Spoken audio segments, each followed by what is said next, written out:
আমার বাবা মার চেয়েও আমার সতীন আমাকে অনেক টেক কেয়ার করে। আমার সতীনের উদ্দেশ্যে আমার বলার একটা কথাই আছে যে যত যাই হোক কোনোদিন যেন আমরা দুইজনের হাত না ছাড়ি, আর আমার হাজবেন্ড রে যেন আমরা দুইজনে সবসময় আগলে রাখতে পারি দুজনের ভালোবাসা দিয়া। যেটা মনে করেন যে আমি পাইনি, আমার সতীন এতটুকু টেক কেয়ার করে আমার। কেমন ভালোবাসে? অনেক ভালোবাসে। এই ভালোবাসা কি আসলে থাকবে? হ্যাঁ থাকবে।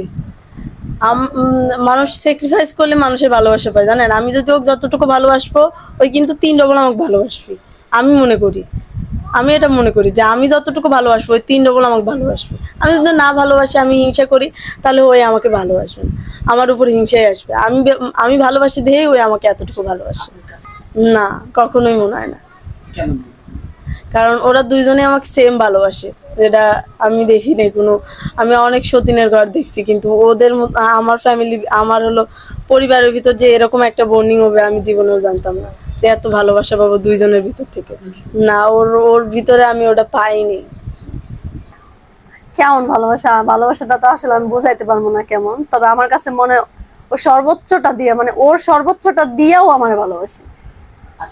ও যদি ভালোবাসায় নাই থাকতো, আমার বাবা মা যদি আমার ভালোবাসতো তাহলে তো আমার মাইনেই নিত। এখন আগে যে ভালোবাসছে ওইগুলো আমি বাদই দেই আমার বাপ মার, কিন্তু এখন আমি যে পরিস্থিতিতে আছি তারা আমার তো কোনো খোঁজ খবর নেয় না, ডাইরেক্ট এক কথা মরে গেছে এটা ওইটা। তো ওই তুলনায় আমার কাছে মনে হয় পৃথিবীতে এরা দুইজন ছাড়া আমার কেউ নেই।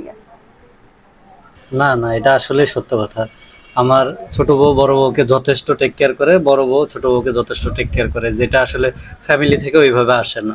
আসলে মেয়েদের ক্ষেত্রে বিষয়টা আলাদা, ছেলেদেরকে হয়তো বাবা মা একটু বেশি ভালোবাসে, তবে মেয়েরা বিয়ে হইলে বাবা মার কাছ থেকে পর হয়ে যায়। তারপরও ও যতটুকু টেক কেয়ার করে এটা বাপ মার চাইতেও বেশি। দেখা গেছে এখন যে আমার ওয়াইফ অসুস্থ হয়, বাপ মা আস্তে আস্তে সময় লাগবে গ্রাম থেকে, কিন্তু সেই সময়টা কিন্তু ও কাভার করতেছে, বাপ মাকে লাগতেছে না, ও নিজে সেই টেক কেয়ারটা করতেছে। যেটা হয়তো বাবা মা 1 দিন 2 দিন করবে, করার পরে চলে যাবে, তার একটা সংসার আছে, কিন্তু ও কিন্তু চলে যাবে না। ও যে 10 দিন অসুস্থ হয়ে থাকে, ও 10 দিনই ওর টেক কেয়ার করতেছে। ওই তুলনায় বলা যায় হ্যাঁ, বাবা মার চাইতেও বেশি টেক কেয়ার করে। না না না, এরকম না। আসলে আমি চেহারাকে প্রাধান্য দেইনি, আমি দিছি ওদের দুইজনেরই মন মানসিকতা অনেক ভালো, সেই জায়গা থেকে ওদেরকে আমি সমান সমান রাখি। আসলে চেহারাটা কোনো ম্যাটারই না এইখানে, এই জন্য আর কি ওইটা নিয়ে আমি বাজাই না যে ও বেশি সুন্দরী, ওর বেশি দেখা লাগবে, অসুন্দরী। বরঞ্চ আমি দুজনকে যতটুকু পারি সমান সমান টেক কেয়ার করি। হ্যাঁ হ্যাঁ, বলে যে ছোট বউ তো অনেক সুন্দর, মনে ছোট বউকে একটু বেশি ভালোবাসেন, বড় বউকে একটু কম। আমাকে না, এটা কোনোদিনও না। আমি দুজনকেই ভালোবাসি, কারণ ওর জন্য আমি ওরে পাইছি। এখন আমি তো ওরে পেয়ে ওরে ভুলে যেতে পারি না, তাইলে তো এটা নিমক হারামি হয়ে গেল। এই জায়গা থেকে আমার নিজের বিবেকের তাড়নায় আমি দুইজনকে সেম টু সেম রাখার ট্রাই করি। কিছুই প্রকাশ করছি, মানে এটা আমি ওরে প্রায় সময়ই বলি আর কি, যে আসলে তোমার কাছে আমি অনেক কৃতজ্ঞ, যে যেটা আমি আজ থেকে 13 বছর আগে করতে পারিনি সেটা আমার তোমার মাধ্যমে সফল হয়েছে, এই জন্য তোমার কাছে আমি ঋণী। এটা আমি প্রায় সময় বলি, এর চাইতে আর বেশি কিছু মানে বলার মতো ভাষা নাই আমার কাছে।